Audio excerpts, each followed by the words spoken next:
चित्रांकन पूज्य प्रभु पढ़ा रहे हैं तब तक अहिंसा यात्रा पथ में हजारों लोगों का आगमन, कहीं सक्रिय तन, कहीं सक्रिय चिंतन और उसी यात्रा प्रवर्तक का एक महान लक्ष्य जिसका करवा रहे हैं अहिंसा यात्रा प्रवर्तक दिग्दर्शन। उनका कथन है, जीवन व्यवहार में अहिंसा और नैतिक मूल्यों के प्रति आस्था जागे, जिससे बदले जीवन शैली और अंतर्मन और अंतर्मन और अंतर्मन। ऐसे अंतर्मन को बदलने वाले महान पूज्य प्रवर नैतिक मूल्यों की चेतना और आस्था को जगाने के लिए मंच पर पधार रहे हैं। अभिवंदना करें, वंदे गुरुवरम।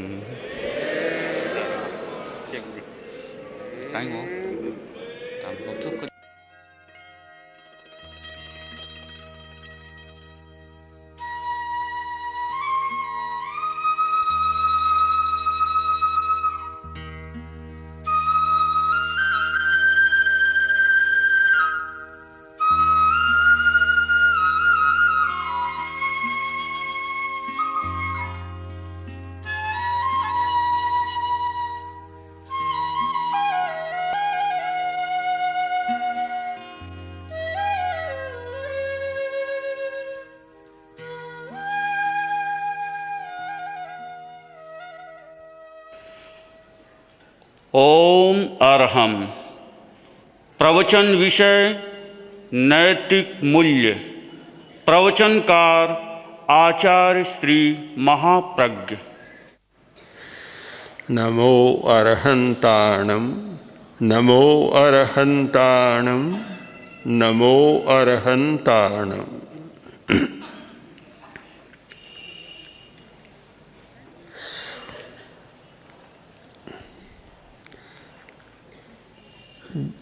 नैतिकता और अनैतिकता की चर्चा में गृहस्थ सामने रहता है, बाजार सामने रहता है और कार्यालय सामने रहता है। अभी वर्तमान में हम नैतिक मूल्यों की चर्चा अनुशासन के संदर्भ में कर रहे हैं। अनुशासन का एक प्रमुख केंद्रीभूत विषय है साधु मुनि। मुनि के लिए अनुशासन और मुनि के लिए नैतिक मूल्य। बात कुछ विचित्र सी लगती है कि एक गृहस्थ के लिए नैतिक मूल्यों की चर्चा हो, वह तो समझ में आने वाली बात है, किंतु जो मुनि अध्यात्म की भूमिका पर जी रहा है, आध्यात्मिक चेतना के जागरण का प्रयत्न कर रहा है, उसके लिए नैतिक मूल्यों की चर्चा की जाए, स्वयं प्रश्न हो सकता है।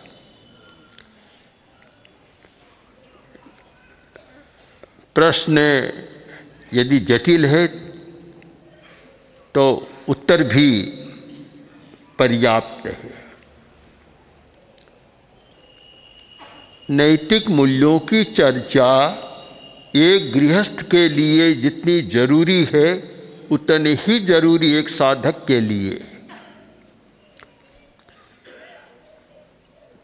कोई व्यक्ति वीतराग नहीं बन जाता,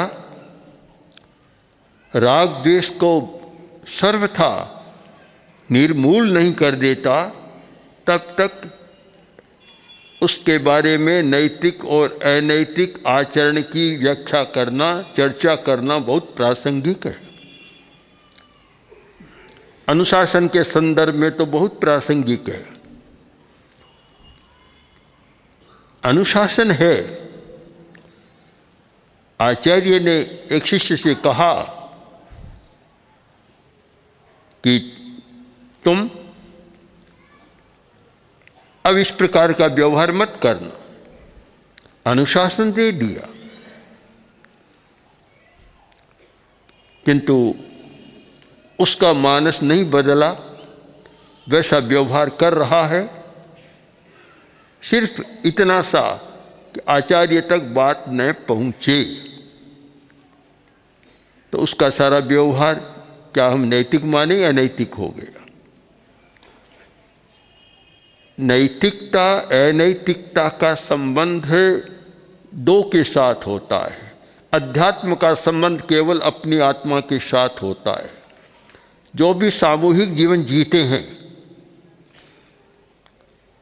साधु साध्वी, कोई सन्यासी, कोई भी हो, सामूहिक जीवन जीते हैं, वहाँ नैतिक मूल्यों के विकास की चर्चा सबके लिए प्रासंगिक है और नैतिक मूल्यों के विकास पर उन साधकों को भी ध्यान देना जरूरी है जो अभी सराग भूमिका में जीवन जी रही है। बीतरा की भूमिका भी प्राप्त नहीं है, सबके लिए जरूरी है।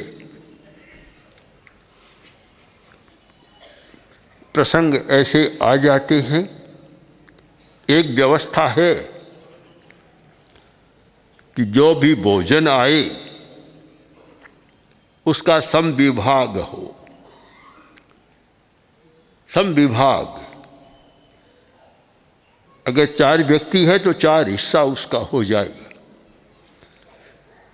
भिक्षा लाने वाला है और उसने देखा कि अमुक चीज़ बहुत अच्छी है और उसके लिए मनोज्ञ प्रिय है, तो वह आकर और पहले ही दूसरों को पता न लगे खा लेता है। यह अनैतिक व्यवहार हो गया, अप्रामाणिक व्यवहार हो गया। इस पर आगम साहित्य में बहुत सूक्ष्मता से विचार किया गया और वह शायद गृहस्थ के लिए उतना सूक्ष्म विचार संभव न हो, पर एक साधक के लिए बहुत महत्वपूर्ण है। उदाहरण लें, एक मुनि गृहस्थ के घर गया और गृहस्थ से कहा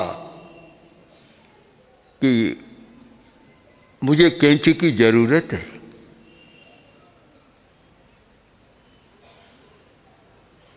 क्योंकि नख काटना है। ले आया ये कहकर। अब अपेक्षा हो गई कि कोई कागज भी काटना है अथवा कपड़ा भी काटना है, क्या किया जाए? अपने बड़े साधु से पूछता है कि मैं ये कैंची लाया हूँ और मैंने गृहस्थ से कहा था कि मैं नख काटने के लिए ले जा रहा हूँ, अब कपड़ा भी काटना है, कागज भी काटना है, क्या करूँ? तो बड़े साधु ने उत्तर दिया कि केवल नख ही काटो। अगर इसे तुम कपड़ा काटोगे और कागज काटोगे तो तुम्हारी अनैतिकता, अप्रामाणिकता हो जाएगी। प्रामाणिकता का प्रश्न है कि जो कह कर आया वही काम करना है, दूसरा काम नहीं करना है। गृहस्थ के घर से सुई लाया कि मुझे कपड़ा सीना है, सुई ले आया। अब आवश्यकता हो गई कॉपी को भी सीना है, डायरी को भी सीना है, तो क्या किया जाए? नहीं सी सकता, नहीं सी सकता। केवल कपड़ा ही सीना है और उससे नहीं कर सकता, और करता है तो वह अप्रामाणिकता हो जाती है। बहुत सूक्ष्म बात है, इसको कोई बुराई तो हम नहीं मानेंगे, किंतु यह वाग विषयक प्रामाणिकता, जो बोला वाणी का जो विषय है वह वाणी की प्रामाणिकता रहे, उसमें कोई अंतर न आए। एक साधु भिक्षा के लिए जाता है और कोई गृहस्थ कहे कि यह वस्तु लो और अमुक मुनि को दे देना, तो सबसे पहला तो है कि मना ही कर दे कि इस प्रकार की भिक्षा हम नहीं लेंगे। और कदाचित ले ली तो आगम का निर्देश है कि वह वस्तु वही मुनि खाएगा जिसके नाम से दी गई है। अगर ज़्यादा हो गई तो उसका परिष्ठापन कर दो, पर खाना नहीं। बहुत सूक्ष्म बात है। इतनी नैतिकता, इतनी प्रामाणिकता एक साधक के लिए ही संभव हो सकती है। आचार्य के पास आया और बोला कि मैं आज अमुक व्यक्ति की दुकान पर कपड़ा लाने जा रहा हूँ। नाम बता दिया, वस्तु का निर्देश कर दिया।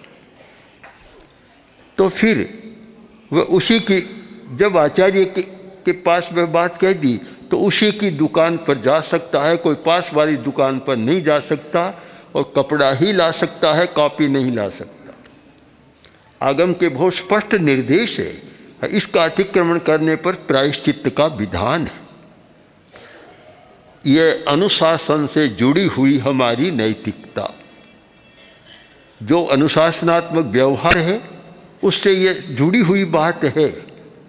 व्यवस्था कर दी कि पानी कम मिला है, आज पीने का पानी कम है, इसलिए माप माप कर पियो।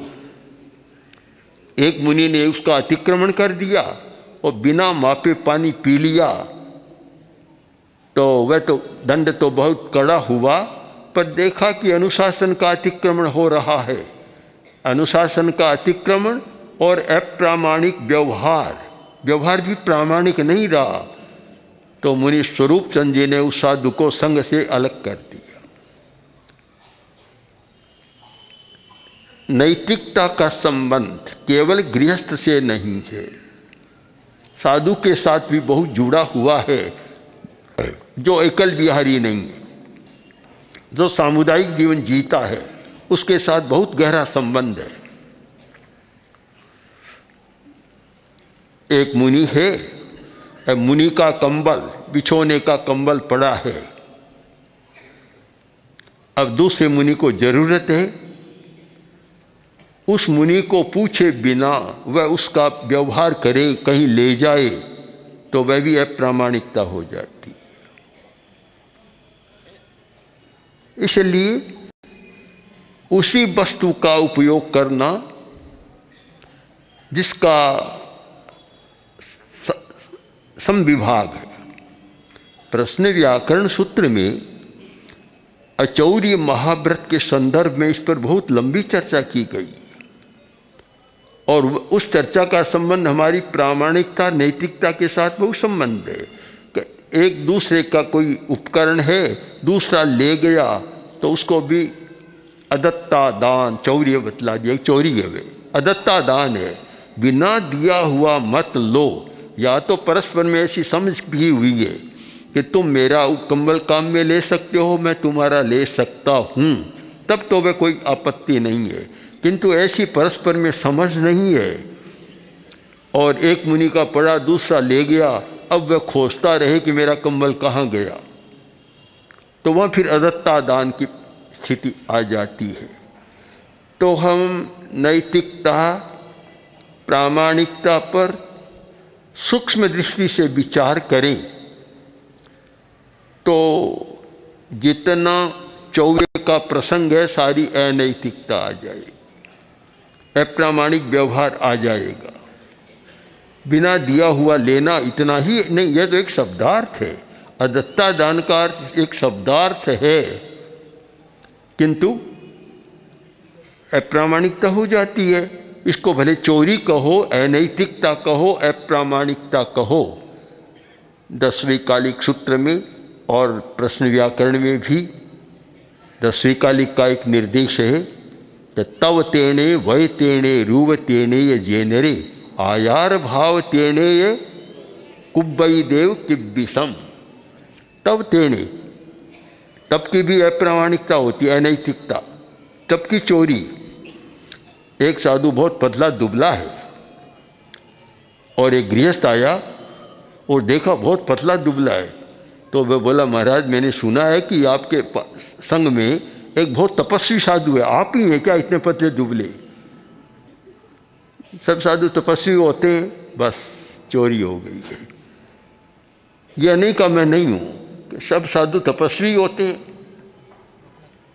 इसका मतलब जो उसने कहा उसको स्वीकार कर लिया। एकदम अप्रामाणिकता होगी, तब की चोरी हो गई, तब विषय अनैतिकता। रूव तेने, एक साधु को देखा कि बहुत सुंदर है, और कोई गृहस्थ आया आकर बोला, महाराज मैंने सुना है कि आपके संग में एक बहुत सुंदर साधु है, आप ही हैं क्या? देख लो तुम।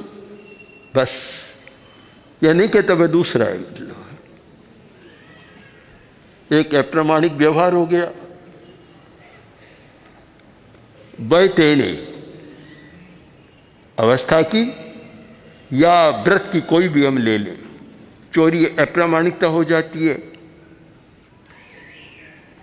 आयार भाव तेने आचार की, मेरा एक बहुत ही उत्कृष्ट आचार वाला साधु है, ऐसा सुना, बहुत जागरूक साधु है। आप हैं क्या? मौन, मौनम सर्वार्थ साधनम। बस ये सारी अप्रामाणिकता हो गई, अप्रामाणिक व्यवहार।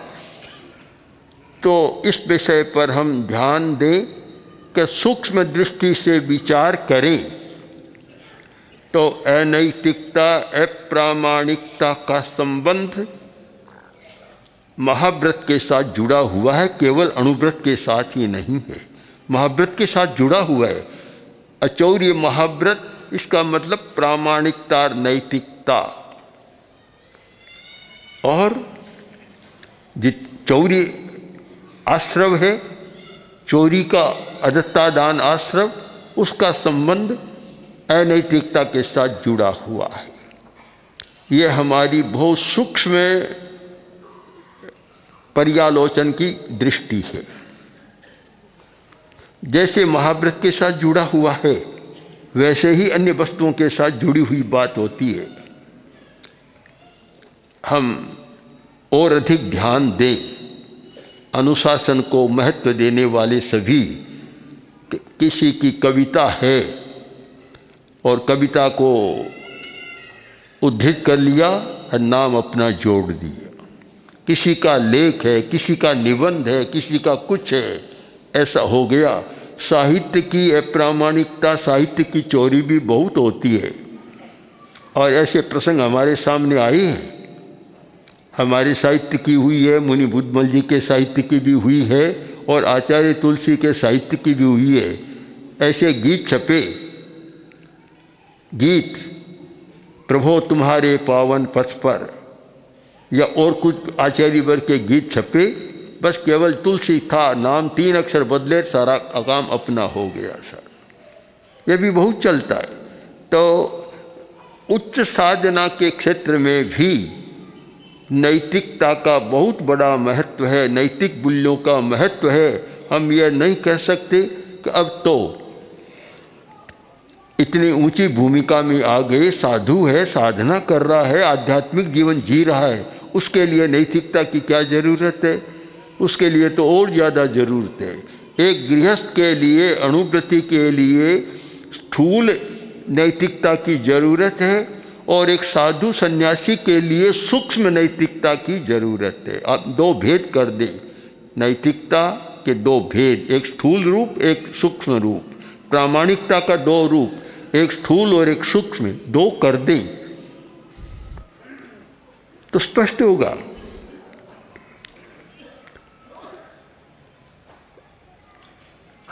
अणुव्रत और गृहस्थ, उसके लिए जो नैतिकता का रूप है वे अनुशासन से सीधा जुड़ा हुआ नहीं, उसको कोई धर्म संघ का अनुशासन साक्षात मान्य नहीं। एक साधु के लिए जो धर्म संघ का अनुशासन मान्य है, गृहस्थ के लिए कुछ बातों में मान्य है, सर्वथा वह मान्य, परिपूर्ण मान्य नहीं है। इसलिए उसके लिए स्थूल का विधान है।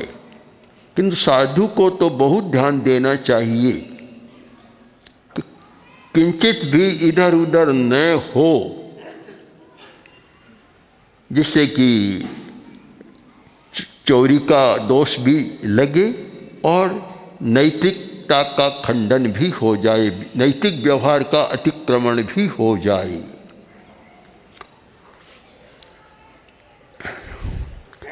कल हम गए सुरेश जी के, बैठने लगे तो हमने आज्ञा ली, भी बैठ रहे हैं, आज्ञा ली।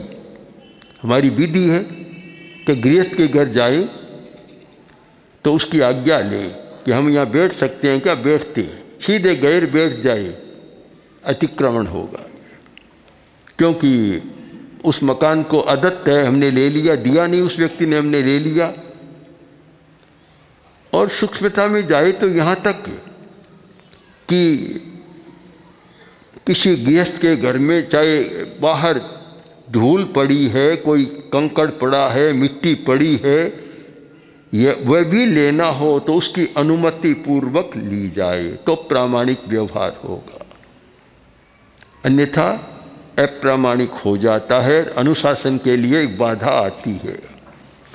अब एक प्रश्न आया कि जंगल में कोई कंकड़ पड़ा है या कोई तिनका पड़ा है, दांत साफ करना है, कोई चीज़ अच्छी है, साफ है, लेना हो तो, कि वहाँ भी ऐसे नहीं ले सकते, वहाँ तुम्हारी प्रामाणिकता होनी चाहिए। और उसके लिए विधान है अणुजाने जस उगहम, यानी एक प्रकार से स्वीकृति सूचक हो गया कि किसी का कोई मालिक नहीं है, वहाँ भी इस विधि का प्रयोग करे कि मैं ले रहा हूँ और मुझे इसकी स्वीकृति मिले सारा। तो इसलिए अनुशासन का जीवन जीने वाले, अनुशासन का श्वास लेने वाले साधक के लिए नैतिक मूल्यों का विकास करना बहुत जरूरी है, जिससे सत्य महाव्रत की सुरक्षा, अचौर्य महाव्रत की सुरक्षा और अहिंसा की सुरक्षा, तीनों की प्रत्यक्ष सुरक्षा हो सके। अगर कोई साधक अप्रामाणिक व्यवहार करता है तो वह हिंसा भी है, असत्य भी है और चोरी भी है। चोरी में लें तो सबसे बड़ी बात तो एक है कि यह आज्ञापक की चोरी है। तीर्थंकर, गणधर अथवा कोई समर्थ आचार्य जिसने आज्ञा दी कि ऐसा मत करो और वह फिर आचरण करता है तो वह उस आज्ञा देने वाले व्यवस्थापक की चोरी हो गई। और इसके प्रति जब जागरूकता होती है तो कितना एक महत्वपूर्ण व्यक्तित्व बनता है। हमारे संघ की एक साध्वी, छोटी साध्वी, जयाचार्य ने कहा, इधर उधर कोई गई होगी एक दो बार, छोटे होते हैं उनमें चंचलता होती है, बचपन का स्वभाव है चंचलता, तो चाहे साधु हो चाहे साध्वी हो चपलता आती है। तो इधर के क्यों घूम रही है बार बार, बैठ जाए यहाँ, आदेश दे दिया बैठ जा, वह बैठ गई। आहार का समय हुआ और सब तो आ गए, वह दिखाई नहीं दे रही। तब कहा कि गुलाब कहाँ गई, साध्वी कहाँ गई, इधर उधर देखा मिली नहीं, कहीं नहीं मिली, सोचा गई कहाँ, न साध्वियों के स्थान पर है, न यहाँ है, न और कहीं, पता नहीं है क्या गई। तब ध्यान आया कि अच्छा मैंने उसे कहा था यहाँ बैठ जाओ, पास में कोई छोटा सा आला सा था एक, कि यहाँ बैठ जाओ, कहीं वहीं तो नहीं बैठी है। साधु गए, जाकर देखा तो एक मंदिर की मूर्ति वहाँ बैठी है। 2 घंटा 3 घंटा कितना समय बीता होगा शायद, हैं, कितना बीता समय, कम से कम 2-3 घंटा बीता ही होगा। इतना समय बीता और प्रतिमा की तरह वैसे वहाँ बैठी है। यह है अनुशासन की प्रामाणिकता। अगर आचार्य ने कह दिया कि वहाँ बैठ जाओ, बैठ जाओ, और थोड़ी देर बैठी, 2 मिनट, आचार्य गैर उठकर वहाँ से चली गई, तो वह बिना आज्ञा लिए वापस, जब तक आज्ञा न ले कि भाई अब मैं यहाँ से उठ सकती हूँ, आज्ञा न ले, तब तक वही होता है। मुनि तुलसी हमें खड़ा कर देते, सीखने में मन कम लगता। हाँ, इस बात को सीखना नहीं है किसी को मन कम लगता, तो सीखने में मन नहीं लगता था। और बचपन में खेल कूद में रे कभी सीखा नहीं तो मन भी नहीं लगता था। तो सीखने में नहीं लगता तो खड़ा कर देते। राजगढ़ का एक प्रसंग है, जसकरण जी सुराना की हवेली के ऊपर में पूज्य कालूगणी विराज रहे थे, और ऊपर हम लोग थे, उससे ऊपर तीसरी मंजिल पर से, और खड़ा कर दिया। खड़ा रहना मेरे लिए बहुत कठिन था, सबसे कड़ा दंड था खड़ा रहना। अब खड़ा कर दिया तो अब कभी पैर इधर कभी उधर, तो मुनि तुलसी ने कहा कितना ही पैर पछाड़ा करो, खड़ा तो रहना ही पड़ेगा। अब क्या करें? तब बच्चों का होता है कि 5 मिनट हुए कि नीचे जा रहा हूँ क्योंकि पानी पीने के लिए, भाई इक्की दुक्की क्या होता है, बस सारा प्रयोग होता है। पर अतिक्रमण नहीं किया, खड़ा रहना तो खड़े रहे, ये नहीं कि वे चले गए तो बैठ गए और आए तब खड़े हो गए, ऐसा नहीं किया। बातचीत में तो किया था शायद, पर इसमें नहीं किया। तो ये हम बहुत सूक्ष्मता से ध्यान दें कि आज्ञा का पालन कब हो सकता है, अनुशासन का पालन कब हो सकता है। जब हमारे अंतर में नैतिकता की, प्रामाणिकता की चेतना जागृत है, तब तो वह पालन हो सकता है, और वह नहीं है तो फिर आगे और पीछे में अंतर आ जाएगा। इसीलिए कहा था कि ए गओ वा परिसा गओ वा सुते वा जागर माने वा। जो आज्ञा है, जो आदेश है, जो निर्देश है, उसका पालन ए गओ वा, अकेले में भी वैसे ही करे, परीक्षा गओ वा, परिषद के बीच है वैसे ही करे, सुत्तेवा जागर मानेवा। बहुत कठिन बात कह दी, सुत्तेवा जागर मानेवा, यानी नींद में भी वही पालन करे, जागृत अवस्था में करे। 3 बातें तो ठीक है, पर सुप्त अवस्था में करे, बहुत कठिन बात है।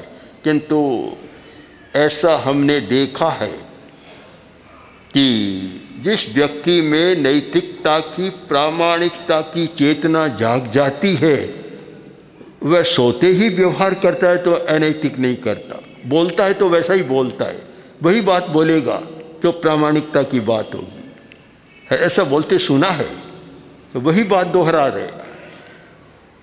तो ये यानी व्यवहार की एक रूपता, प्रामाणिकता, नैतिकता हम बहुत ध्यान से देखें। केवल अनुव्रत की बात गृहस्थों को न समझाएं, केवल नैतिक मूल्यों के विकास की बात गृहस्थों को न समझाएं। केवल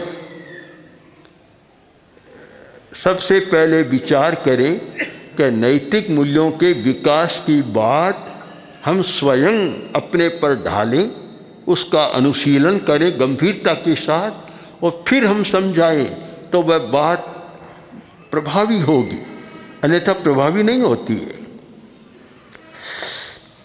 बड़ौदा की घटना है शायद, वहाँ के राजा सयाजीराव, उनकी उपस्थिति में एक विद्वान भाषण दे रहा था।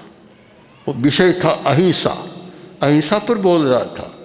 बहुत अच्छा बोला, अच्छा वक्ता, अच्छा बोला, सारे लोग प्रभावित हो रहे थे, जैसे मंत्र मुग्ध होकर सुन रहे थे। लंबा भाषण चला, भाषण चलते चलते बहुत तेज बोल रहे थे, शायद माइक नहीं था उस समय भी, तो पसीना आ गया। पसीना पोंछने के लिए रुमाल निकाला, तो रुमाल निकाला, साथ साथ 2 धोले धोले अंडे और निकल गए। जैसे ही नीचे गिरे अंडे फूटे, और सब ने कहा अरे आप तो अभी तो इतनी अहिंसा की बात कर रहे थे, अंडे खा रहे हैं। बस एक अक्षर नहीं बोला, भाषण संपन्न हो गया, जाकर बैठ गया। तो ये हमारे व्यवहार में जो द्विरूपता होती है, ये अप्रामाणिकता की बात है। और अप्रामाणिक व्यक्ति ही वैसी बात कर सकता है जो प्रामाणिक है। और यह है कि जिस विषय में लगे कि इस विषय में मेरी कमजोरी है, उस विषय में वह ज़्यादा चर्चा भी नहीं करेगा, ज़्यादा नहीं कहेगा, बोलेगा नहीं, क्यों स्वयं अनुभव करता है कि इस विषय में कमजोरी है, तो नहीं बोलेगा वह। तो अनुशासन और नैतिकता का एक पक्ष जिस पर चर्चा की। अब दूसरा पक्ष महाश्रमण ने और प्रस्तुत कर दिया, कुछ प्रश्न उपस्थित कर दिए कि अशक्यता में कोई व्यक्ति व्यवहार करता है। एक व्यक्ति अशक्यता में चोरी करता है, लूट खसोट करता है, उसको क्या माना जाए? हमें दो दृष्टियों से, विभज्यवादी दृष्टिकोण से देखना होगा। विभज्यवादी दृष्टिकोण यानी एक बात तो इतनी सीधी है कि हम सीधी स्वीकार कर ले, 2 2 4 सरलता से स्वीकार कर ले, पर कोई कह दे 2 2 3 तो वहाँ फिर विभज्यवादी दृष्टिकोण अपनाना जरूरी है। विभज्यवाद इसका मतलब हम हर बात को विश्लेषण के साथ समझने का प्रयत्न करें। यह विभज्यवादी दृष्टिकोण एक अनेकांत का अनुगामी दृष्टिकोण है और इसका उपयोग भगवान महावीर ने किया, भगवान बुद्ध ने किया, सब विभज्यवादी दृष्टिकोण का उपयोग करते थे। यानी विश्लेषण पूर्वक करना। आजकल मनोविज्ञान में भी इस विश्लेषण की विधि का, एनालिसिस का बहुत प्रयोग होता है। बिना एनालिसिस के वह बात कुछ समझ में नहीं आती। तो विश्लेषणात्मक पद्धति से हम विचार करें। एक अशक्यता की स्थिति है और एक वह गलत काम कर रहा है। इसका उत्तर आचार्य भिक्षु ने बहुत अच्छा दिया कि अशक्यता में भी कोई हिंसा करता है तो हिंसा तो आखिर हिंसा है। अब विचार समाज को करना है कि अशक्यता की स्थिति का निवारण करे, ऐसी व्यवस्था करे जिससे विवश होकर उसको चोरी करनी पड़े, लूट खसोट करनी पड़े, अपराध करना पड़े। तो हम दोनों का विश्लेषण कर दे विभज्यवादी दृष्टिकोण के आधार पर कि अशक्यता यह सामाजिक दोष है। एक व्यक्ति को रोटी न मिले और उसे अशक्यता में चोरी करनी पड़े, यह समाज व्यवस्था का दोष है। तो इसलिए सामाजिक नेताओं को, मुख्य लोगों को सोचने का है कि ऐसी स्थिति न रहने दें, ऐसी व्यवस्था को मान्य न करें और उस व्यवस्था में बदलाव लाएं। किंतु चोरी आखिर चोरी है, चाहे शक्यता की स्थिति में करे, अशक्यता की स्थिति में करे। कुछ अंतर हो सकता है परिणाम धारा में, किंतु आखिर है तो चोरी। हिंसा आखिर हिंसा है, चाहे वह आत्म सुरक्षा के लिए करे और चाहे किसी को मारने के लिए करे। इस विषय में आचार्य भिक्षु का बहुत स्पष्ट दृष्टिकोण है कि हिंसा को कभी अहिंसा नहीं कहा जा सकता, तो अनैतिकता को कभी नैतिकता नहीं कहा जा सकता। कारण की भिन्नता है। एक शक्यता की स्थिति में कोई अनैतिक व्यवहार करता है, अपने लोभ के कारण करता है। इतना लोभ है कि वह सब कुछ अनैतिक आचरण कर लेता है धन कमाने के लिए। और एक व्यक्ति रोटी का भूखा है, अशक्यता में, अभाव की स्थिति में गलत काम करता है, तो आखिर है तो अनैतिक व्यवहार, असद व्यवहार तो है, उसको अच्छा तो नहीं मान सकते। कारण की भिन्नता है और कारण की भिन्नता पर परिणाम धारा में भी अंतर हो सकता है और उसके कर्मबंध में भी अंतर हो सकता है। ये तो हो सकता है, तो उसको शुद्ध नहीं कहा जा सकता। ठीक वैसी दूसरी बात है कि भ्रूण हत्या की आदि सारी बातें हैं। तो जिस कन्या ने, महिला ने कोई गलत आचरण नहीं किया तो वह अगर भ्रूण हत्या कराती है तो आखिर भ्रूण हत्या तो भ्रूण हत्या है। और एक तो हो गया, अब वह स्वयं कर रही है। उसकी अपेक्षा तो इतना आत्मविश्वास, इतना मनोबल, आत्मबल हो, कभी ऐसी स्थिति में यह सारा हो गया। आजकल तो शायद तत्काल उसका उपाय हो जाता है, वहाँ तक जाने की जरूरत भी नहीं होती। किंतु इतना आत्मविश्वास हो कि गलत हो गया, फिर स्वयं गलत न करे। ये हो सकता है अभी फिर उसकी शादी नहीं होगी, आदि नहीं होगी, ऐसी कोई स्थिति नहीं है। हो तो फिर उसमें इतना मनोबल भी होना चाहिए कि उस स्थिति को भी मान्य करे। शादी न हो तो सन्यासी बन जाए, क्या आपत्ति है, अच्छी बात है। पर हम ये स्वीकार करें कि जो व्यवहार अप्रामाणिक है, अनैतिक है, चाहे सत्यता की अवस्था में किया जाए, चाहे अनिवार्यता की अवस्था में किया जाए। वार्यता, अनिवार्यता, यह हेतु का भेद हो सकता है, पर उस कार्य के स्वरूप में मूल भेद नहीं होता, वह शुद्ध नहीं होता, अशुद्ध ही है। इसलिए यह अनुशासन के संदर्भ में नैतिक मूल्यों पर विचार करना बहुत महत्वपूर्ण है। और मैं एक परामर्श देना भी चाहूँगा कि इस सूक्ष्मता को सम्यक समझना है तो प्रश्न व्याकरण का गहराई से अध्ययन करें। चौर्य आश्रव द्वार और अचौर्य महाव्रत, उन दोनों का गहराई से अध्ययन करें तो शायद फिर एक नैतिक चेतना के जागरण में, प्रामाणिक चेतना के जागरण में बहुत बड़ा उपयोग हो सकता है और बहुत बड़ा लाभ हो सकता है। ओम।